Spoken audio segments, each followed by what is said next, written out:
আমাদের কিছু ex student মানে এরা ডিগ্রি কমপ্লিট করে চলে গেছে, এরকম কিছু স্টুডেন্ট চলে আসছে এবং এরা এসে রানিং স্টুডেন্টদের আইডি কার্ড এখান থেকে নিচতলায় ফেলে ওদেরকে আইডি কার্ড করিয়ে গেট মেশিনে মানে পাঞ্চ মেশিনে পাঞ্চ করে ওদেরকে আনছে এইভাবে।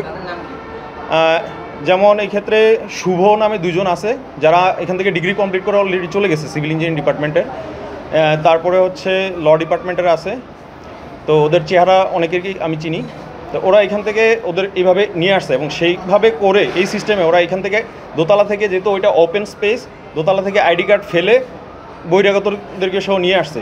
আনার পরে ওরা যখন এখানে মানে করতেছিল, স্লোগান দিতেছিল, আমাদের বর্তমান ট্রাস্টি বোর্ডের চেয়ারম্যানকে অকথ্য ভাষায় স্লোগান দিচ্ছিল, যেগুলো আসলে এখানে বলার মতো মানে আমার রুচিতে নিচ্ছে না, ওরা এমনভাবে বলতেছিল।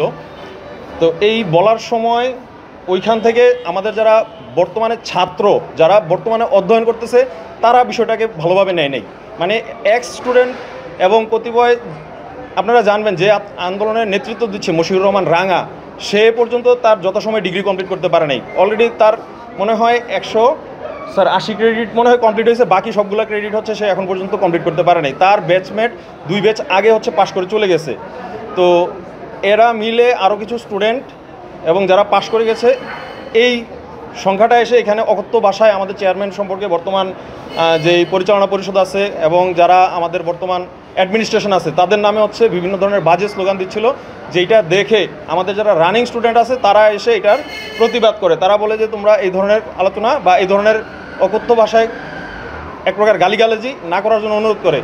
সেই পর্যায়ে ওরা এখান থেকে খেপে গিয়ে আমাদের প্ল্যানিং ডিরেক্টরের গায়ে হাত তোলে, তারপরে আমাদের সিইসি চেয়ারম্যানের স্যারের গায়ে হাত তোলে, তারপরে আমাদের ল ডিপার্টমেন্টের চেয়ারম্যানের গায়ে হচ্ছে ধাক্কা লাগে। তো এই বিষয়গুলো হচ্ছে খুবই অবান্তরিক ছিল এবং এই স্যারদেরকে বাঁচাতে গিয়ে যেসব ছাত্ররা এগিয়ে আসে তাদের গায়ে পর্যন্ত ওরা হাত তোলে এবং সেই ক্ষেত্রে অনেকেই আহত হয়েছে। 5 জন ছাত্রকে আমরা মেডিকেলে ভর্তি করিয়েছি।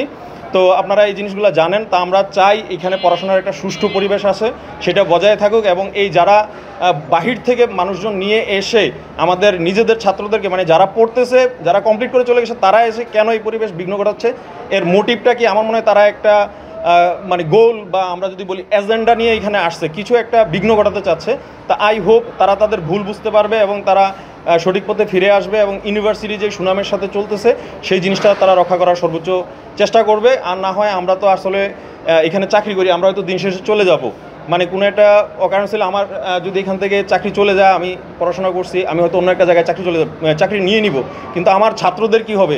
এই ইউনিভার্সিটি থেকে অলমোস্ট 20,000-এর উপরে ছাত্র পাশ করে চলে গেছে অলরেডি, তাদের সার্টিফিকেটের কি হবে? সেই বিষয়টার দিকে আলোকপাত করে আমি এটা বলতে চাচ্ছি যে তারা তাদের ভুলটা বুঝতে পারবে।